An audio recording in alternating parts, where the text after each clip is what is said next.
You're welcome. My name is Amos Mbenben Kebei. It's time for our relationship talk again. I want to talk briefly on what is bigger than your love. The moment you approach a lady, you say, I want to marry you because I love you. When you say I love you, what do you mean? But there's something that is bigger than that statement. You say, I love you. You still see somebody you want to marry, but there's something bigger than that thing.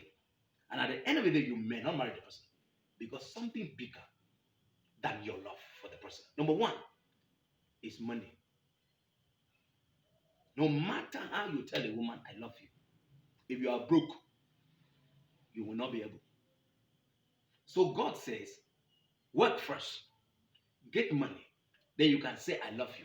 And that love will make sense. Because love without giving is hellfire. You may not understand what I'm talking now, but you will soon understand it.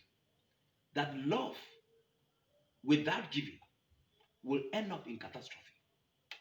Man was born to give, and women were born to receive.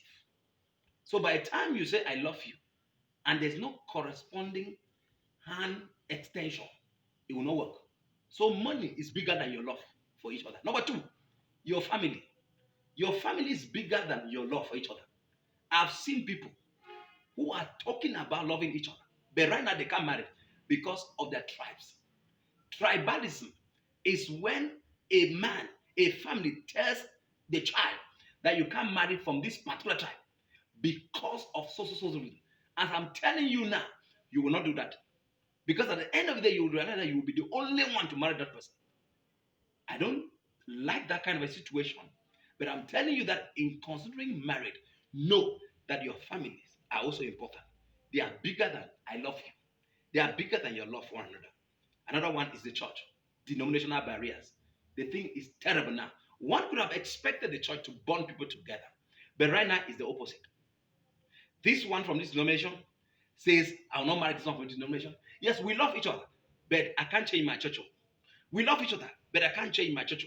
So at the end of the day, either the pastors, the people involved, the leaders, they become the problem. So you realize that no matter how they are talking about it, their influence is still higher than what you are thinking. So denominational barriers are still a challenge for many people today. The last one is profession. Profession is bigger than I love. I've seen women who have said, I will not stop my work for marriage. I will not stop my work for marriage. What are you telling you? That when you are talking about love, my profession is bigger than that love that you are talking about. In marriage, consider these four things. Number one, money, family, church denomination, and your work. If you do that, you are going to lay the foundation before you begin to talk about I love you, I love you. Have a wonderful time, and may God bless you. See you next time for another edition.